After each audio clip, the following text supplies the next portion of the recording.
Shalom, shalom à tous. J'espère que vous allez bien.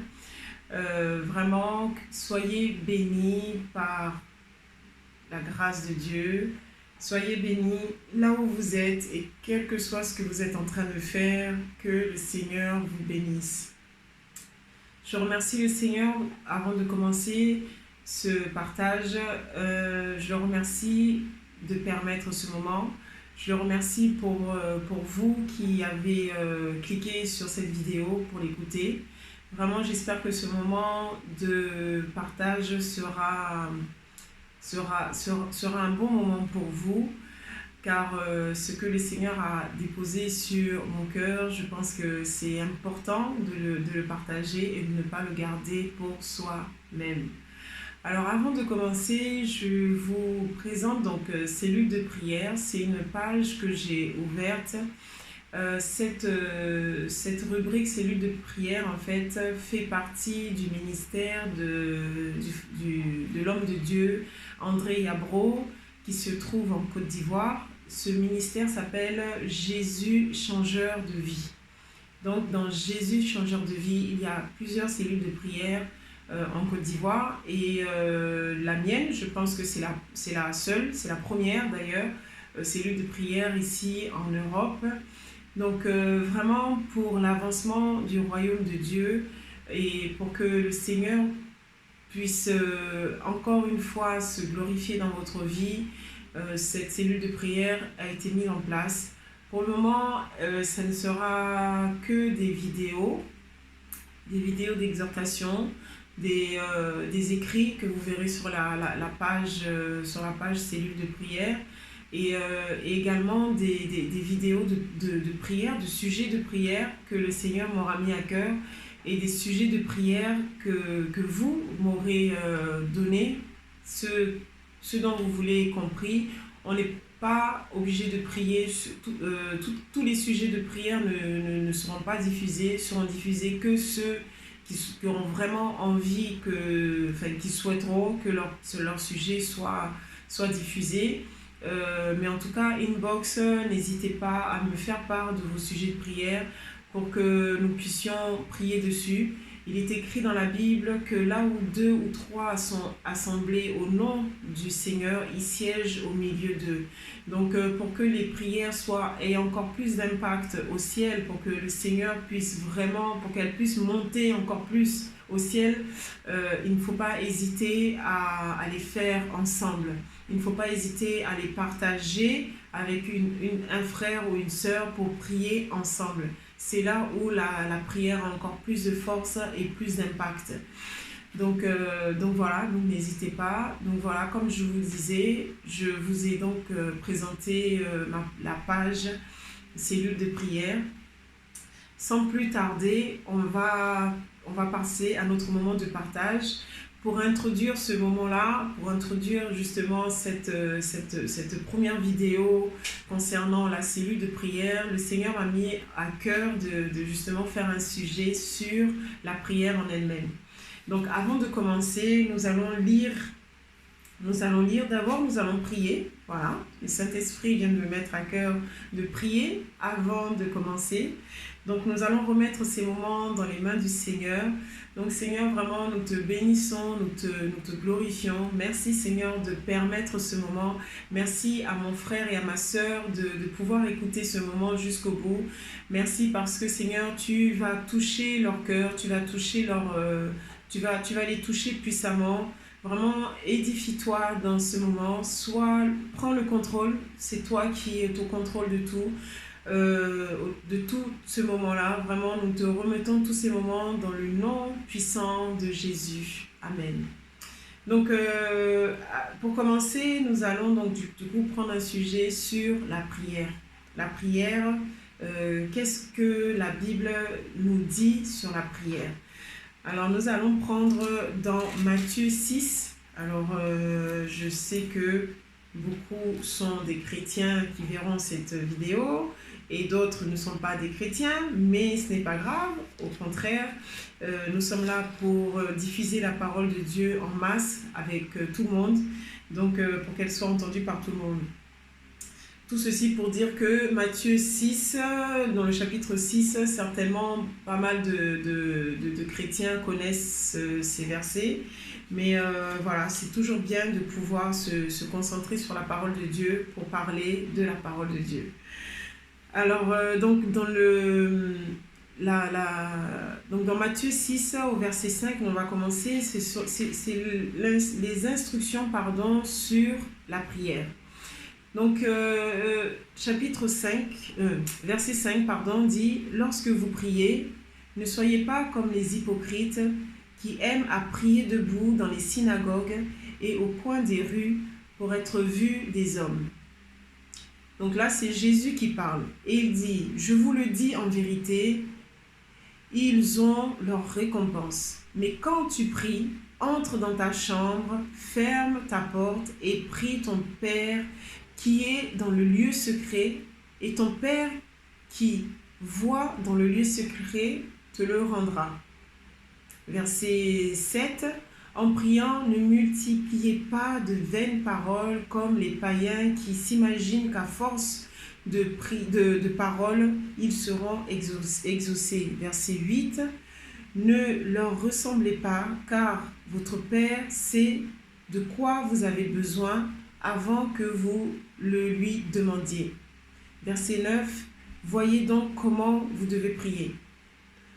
Notre Père qui es aux cieux, que ton nom soit sanctifié, que ton règne vienne, que ta volonté soit faite sur la terre comme au ciel.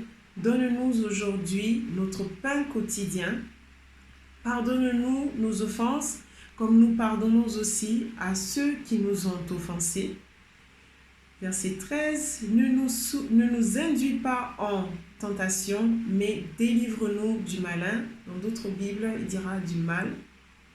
Car c'est à toi qu'appartient dans tous les siècles le règne, la puissance et la gloire. Amen. Je vais terminer avec le verset 14 parce qu'on en parlera un petit peu. Si vous pardonnez aux hommes leurs offenses, votre Père céleste vous pardonnera aussi. Mais si vous ne pardonnez pas aux hommes, votre Père ne vous pardonnera pas non plus vos offenses. Donc voilà.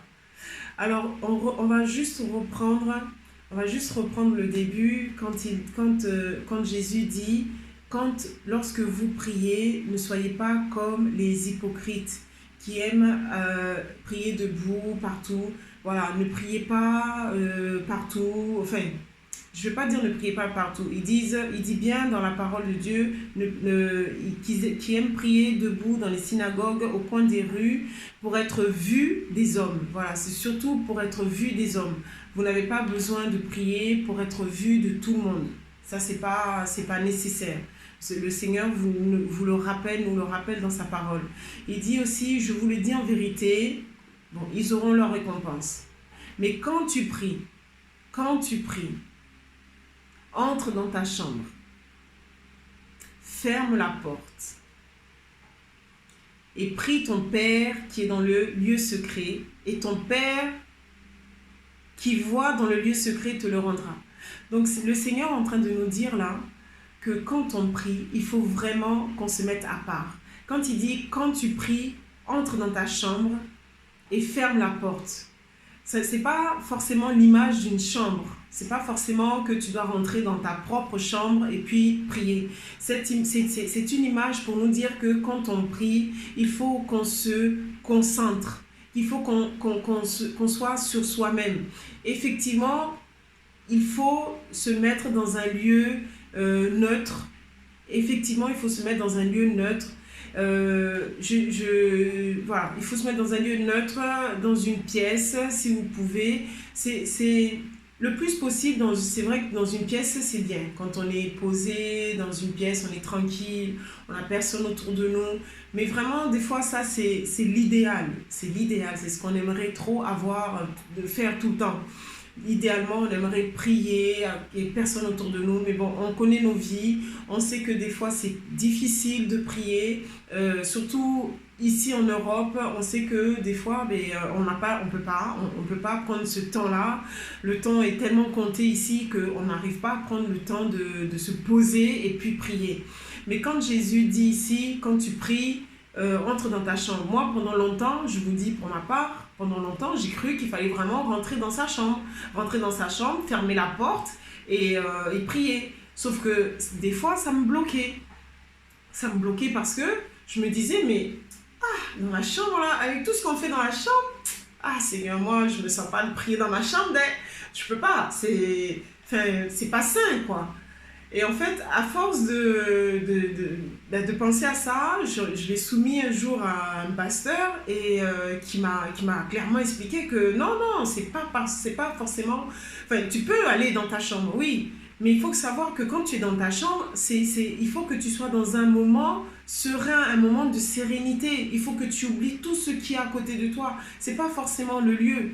Je priais tellement, j'avais tellement une mauvaise instruction de ce verset-là que j'allais des fois prier dans mon garage. Donc je me mettais dans mon garage et je priais parce que pour moi c'était un lieu neutre, il n'y avait pas de choses bizarres qui se passaient ici, donc voilà. Mais c'est pas forcément ça en fait, c'est vraiment entrer en toi-même, tu rentres en toi-même, tu fais le vide autour de toi. Tu peux aller, comme un pasteur disait une fois, et lui il allait prier dans sa voiture parce que dans sa voiture c'était le moment où il arrivait à être posé.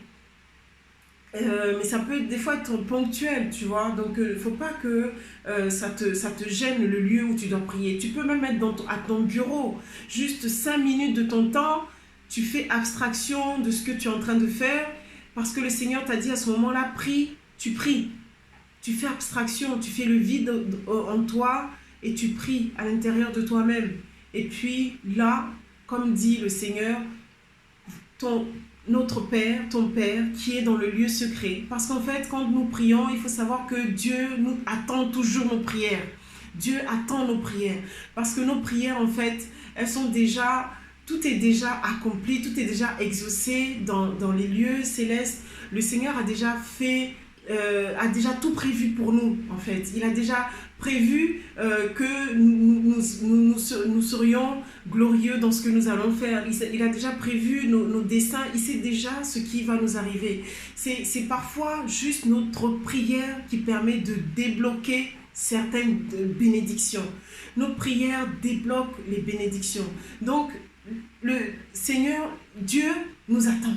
En fait, il est là et il nous attend. Il attend juste que son enfant, sa fille, son fils fasse ce pas de foi, de prier, et puis, pouf, la délivrance arrive, la bénédiction arrive, parce que tu as prié, et en fait, la porte que le Seigneur attendait d'ouvrir, c'est comme si en fait le Seigneur a sa main sur chaque bénédiction de nos vies. Et dès que nous prions pour cette bénédiction-là et que cette bénédiction-là, il est déjà prêt à nous la donner, et bien il a juste à ouvrir sa main et la bénédiction tombe sur nous. Amen, amen, amen. Vraiment, voilà, donc notre Père qui est dans le ciel attend. Notre Père attend nos prières, donc n'hésite pas à prier. Prie, mets-toi au calme. Prends-toi un petit temps, mais ne serait-ce 5 minutes de ton temps, tu prends, ne serait-ce dans la journée, prie, n'hésite pas. Et il nous institue bien aussi de ne pas, voilà, ce que j'avais aussi remarqué, le verset 7, il dit en priant, ne multipliez pas de vaines paroles comme les païens qui s'imaginent qu'à force de paroles, ils seront exaucés. Ne leur ressemblez pas, car votre Père sait de quoi vous avez besoin avant que vous lui demandiez. C'est exactement ce que je vous disais tout à l'heure, c'est exactement ça. Notre Père, donc Dieu, il sait déjà. Donc déjà, avant même ça, il te dit, ne multiplie pas de vaines paroles.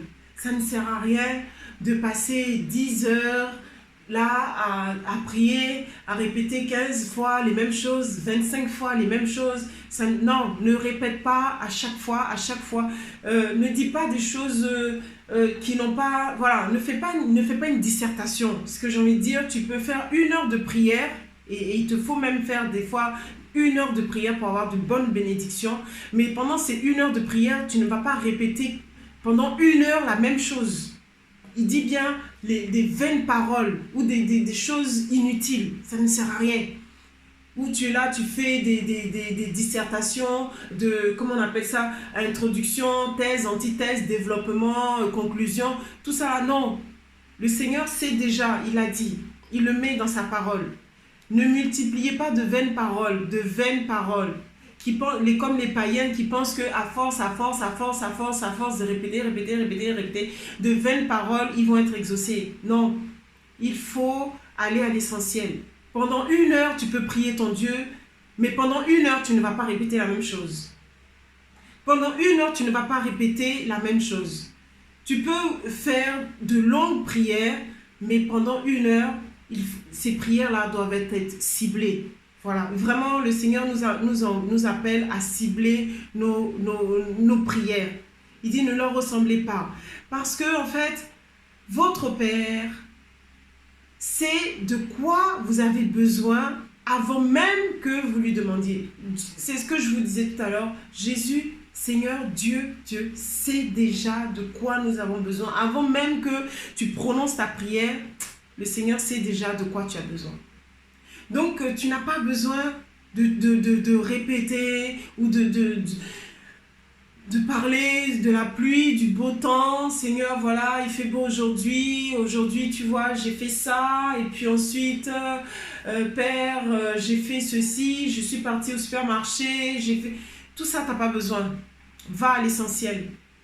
Qu'est-ce que tu veux vraiment? Tu veux que Dieu te bénisse sur quoi? Voilà. C'est ça en fait. Il faut que tu te dises, voilà aujourd'hui, je passe un examen. Demain, dans 15 jours. Donc, je vais prier pour mon examen. Tu peux passer 1 heure, passer 1 heure à prier. Mais pendant ces 1 heure-là, ta prière sera dirigée vraiment sur un sujet précis. Et pendant même que tu es en train de prier, le Seigneur te met encore d'autres choses, te révèle encore des choses sur lesquelles il faut que tu pries. Donc, va à l'essentiel. Ne t'attarde pas sur des choses. Donc, la cellule de prière que j'ai mis en place sur Facebook, sur les réseaux sociaux, on ira à l'essentiel. Tu vas me donner ton sujet de prière et nous allons prier à l'essentiel, vraiment pour ce que tu as besoin. Vraiment pour ce que tu as besoin. Et toujours, nous serons aidés par la parole de Dieu. Nous ne ferons rien sans la parole de Dieu. C'est la parole de Dieu qui nous dirige. C'est la parole de Dieu qui nous guide. Ce ne sera pas moi et mes sentiments et mes émotions et ce que je veux. Non, non, non. Ce sera la parole de Dieu. Ce que Dieu institue. Parce que des fois, on demande des choses à Dieu, mais on ne se rend pas compte que déjà, on ne suit pas sa parole. On veut être exaucé sur des choses, mais on ne suit pas sa parole. Donc, ma soeur, mon frère, je veux vraiment attirer ton attention sur ça. Si tu veux que tes prières soient bénéfiques, soient exaucées, regarde à la parole de Dieu. Regarde comment tu marches avec Dieu. Il n'y a que comme ça que tu pourras être exaucé. Parce que Dieu, ce qu'il attend de nous, c'est qu'on ait une vie de sanctification. Oui, il veut qu'on ait une vie de prière, mais une vie de sanctification. Il veut qu'on se sanctifie vraiment. Et quand on est sanctifié vraiment dans le nom du Seigneur, c'est fou, mais même les prières, même des fois, même elles sont dirigées. Jésus même, il te dit, non, ma fille, ne prie même pas pour ça. Ça, là, c'est déjà réglé. Par contre, je t'invite à prier pour ça. Ça, ce que tu veux, comme tu as ta vie de prière, comme tu es sanctifié, comme tu es sanctifié dans la présence de Dieu, comme tu fais sa volonté, il vient, il te parle, il te dit non, ne fais pas ça. Ça, j'ai déjà réglé pour toi. Ça va se régler. Par contre, je veux que tu t'attardes sur ça. Amen. Et vraiment, le Seigneur, il est tellement puissant, il est tellement fort pour ça, que quand il verra ton cœur, quand il verra ton cœur, il verra que que tu es vraiment engagé avec lui, et il te bénira. Il y a un verset qui dit dans Jérémie 29, versets 13 et 14, si je ne me trompe pas, surtout le verset 13, « Vous me chercherez et vous me trouverez si vous me cherchez de tout votre cœur. » Si je ne me trompe pas, vous irez vérifier. Donc voilà, le Seigneur cherche vraiment veut des personnes qui le recherchent de tout son cœur, de tout notre cœur. Je vais terminer, oui, j'ai bientôt fini, en vous disant donc du coup que le Notre Père est important. Il faut le connaître, il faut le méditer, le Notre Père. Il ne faut pas juste le réciter, mais il faut le méditer. Notre Père qui est dans les cieux, que ton nom soit sanctifié, que ton règne vienne, que ta volonté soit faite sur la terre comme au ciel, que la volonté de Dieu soit faite sur la terre comme au ciel. Donne-nous aujourd'hui notre pain quotidien, donc voilà, tout ça. Pardonne-nous nos offenses. Donc comme je vous ai dit tout à l'heure au verset 14, quand il dit pardonne-nous nos offenses comme nous pardonnons aussi à ceux qui nous ont offensés. Au verset 14, il nous dit, si vous pardonnez aux hommes leurs offenses, votre Père céleste vous pardonnera aussi. Donc ça c'est important. Si tu veux que tes prières soient exaucées, il faut que tu saches pardonner. Il faut que tu aies le pardon dans ton cœur. Il faut que tu saches pardonner tes fautes. Il faut que tu saches pardonner tes fautes. Il faut que tu pardonnes aussi aux hommes. Il faut que tu pardonnes aussi aux hommes ce qu'ils t'ont fait. Et que tu acceptes aussi le pardon. Il faut que tu sois quelqu'un qui soit libéré du pardon. Il faut que tu sois libéré du pardon. Donc ça aussi, ça peut être une prière intense pour toi. Une prière intense pour toi. Avant même que le Seigneur puisse te bénir, avant même que le Seigneur puisse exaucer toi-même tes propres prières, demande de lui, Seigneur, aide-moi à pardonner. Demande de lui à avoir ce cœur à pardonner l'autre. Parce que c'est important.